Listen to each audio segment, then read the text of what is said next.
no, kay mura mo og kanang mga 12 apostles unya naa si Jesus. Gihap-ihap na ko tong ato ang Last Supper. 13 sila kabuok, nya kamo 14. Gihap mo na ko, 14 na mo kabuok.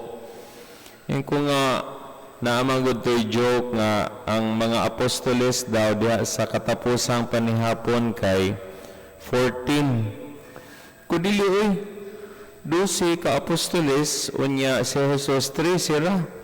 Siya nga, Pader, kinsa may nakuha sila picture? Kubuing man na inyong kalaki nga giapil-apil man wala may kamera sa una. Nya kanang painting Last Supper kay imagination na siya sa artist, di ba? Pareha na nagpaint nga si Da Vinci, no? Sikat kaayo nga artist dito sa Italy sa iyahang imagine sa katapusang panihapon sa atong Ginoo. Ilabi na katong pagbasa sa Ebanghelyo ni San Juan nga diin si San Juan nga ebanghelista ni higda diri sa abaga sa atong Ginoo, no? Mana ang famous kaayo nga painting ni Da Vinci, pero nganong 14 raman mo kabuok? Asa naman ang uban? Ako na lang giingon nga basing gamay lang ang uban kay wala namang good may kaumahan. Di ba si San Isidro kay patron man sa mag-uuma niya, wala naman may uma. Wa na mamodangop kang San Isidro. Kaya wa naman may uma. Marabaog, di na siguro nato dangpon si San Isidro kay di naman siya, wala naman tay uma. Kinsa na naman tong sampiton karon. Labi na ni ining panahon sa pandemya, mag-ampo si utang San Roque. Kay kuan man si San Roque, no? Patron man na siya sa mga masakiton kay siya mismo sa iyang pagtabang sa mga natakdan sa maong sakit. Unya, dili man niya gusto nga makaangin siya sa uban, siya mismo may palayo. Yan mo na nga, famous nga imahe ni San Roque kay naiiro sa iyahang kilid na mauday niya timan sa iyaha. Sumuragi pangitaan o paagi sa ato ang Ginoo. So karon musugot ba mo nga kambyuhan na to inyong patron? Wala naman may kaumahan sa inyong katilingban. Kaya basin og dili na importante sa inyo si San Isidro.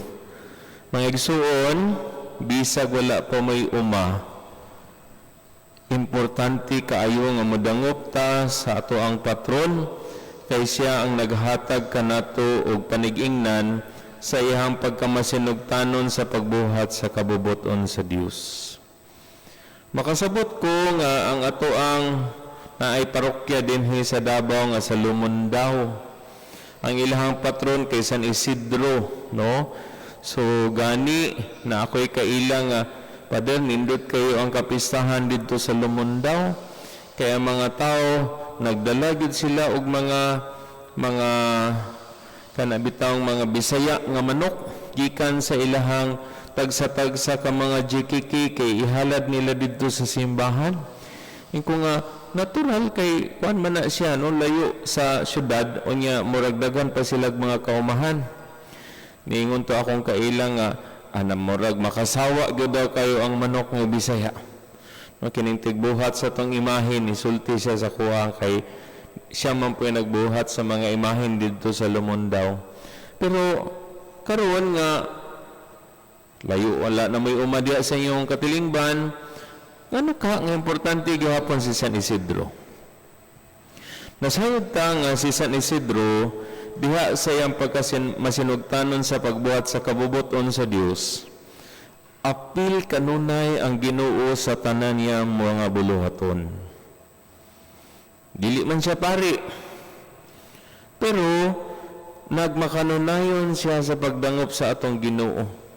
Kay hinimbahon man ni si San Isidro, mana nga usa siya moadto sa uma, moadto siya sa simbahan aron mag-ampo, mga panabang sa Ginoo. Ug unya kining iha mga kauban sa kaumahan nagselos.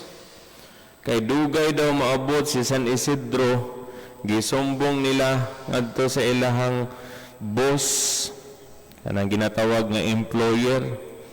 Nagbagulbol sila niya. Ang employer kay nag-obserbar. Nakita niya nga, mas tako mag-agi hinuon si San Isidro kung maghisgot og kanang pagdaro. Inya mas hapsay man iyang agi kaysa kining mga tao nga nagbagutbot, nagbagulbol, nagkumpara sa ilang kaugalingon. Unya, nakita ni sa tag-iya nga na may duha ka anghel, no? Maoning duha ka anghel. Marabag na ay nitabang kang San Isidro. Nga nakaingon sila nga maudi ay kanang mga tao nga suod sa Ginoo giyahan usab sa anghel sa tanan nila mga buluhaton. So karon mangutana ko ninyo, diha sa inyong inadlaw-adlaw nga kinabuhi, apil ba ang Ginoo? Kung apil ang Ginoo, wa ba gyud mo nasipyat og simba matag Domingo? Sa pader di man may pasudlon pader kay bawal man pader. Kinahanglan mag-QR. So karon kung ibalik na sad ang ECQ, nga kinahanglan na po tag-FM pass. Malipay ba mo kay wala na yung misa sa Domingo? Mag-online na lang ta, pwede man di ay. Mauni ang sipyat nato. Nga usahay, kung tagaan ta og oportunidad, kanabit ang ginatawag sa tinagalog nga, mapagsamantala. Kana unta nga oportunidad gamiton nato nga mas masuod ta sa atong Ginoo. Mas mudangog ta sa atong Ginoo kay naa maning katalagman karon, so mas dili nato sipyaton unta ang mga butang nga iha sa Dios. Ug unya si San Isidro naghatag gayud nato og tinuod nga panig-ingnan kung maghiskot kita sa pagkamasinugtanon sa kabubuton sa Dios. Mao nang giyahan pud ta sa Ginoo. Diya sa atong nadlaw-adlaw nga kinabuhi naman gyud tay mga kalapasan. Natay ginatawag ka ng mga sipyat sa atong kinabuhi.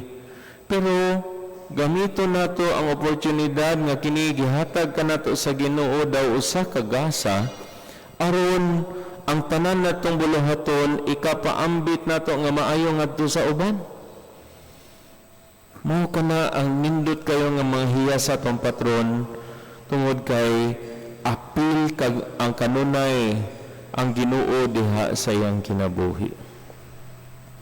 Di ba kanang mubuhat ta sa mga butang nga makatabang o makalipay kanato? Makahuna-una ta sa to alang kaugalingon ang malipay. Pero kung huna-una nato nga makalipay kini sa uban, dubli di atong kalipay. Naagani mga higayon kay bao ba mo nga si San Isidro diha sa iyang pag-uma, nakita niya ang mga langgam nga murag gigutom nga naaman daw mga mahulog ang mga tipasi. Nga naluoy man si San Isidro, gikuhaan na lang niya to iyang gisulod sa bugas, ay sa kanang sako nga bugas. Ipakaon niya sa mga langgam. Nga siyempre nakuhaan naman. Dagaman langgam na ngaon. Ug niya pagpakilo niya maura. Maragi magic sa Ginoo ba? So makaingon gyud ta nga nindot gyud di ay kung mabuhat ta para sa Ginoo, dili lamang para sa tong kaugalingon, kay ang Ginoo na ang magpahiluna sa tanan.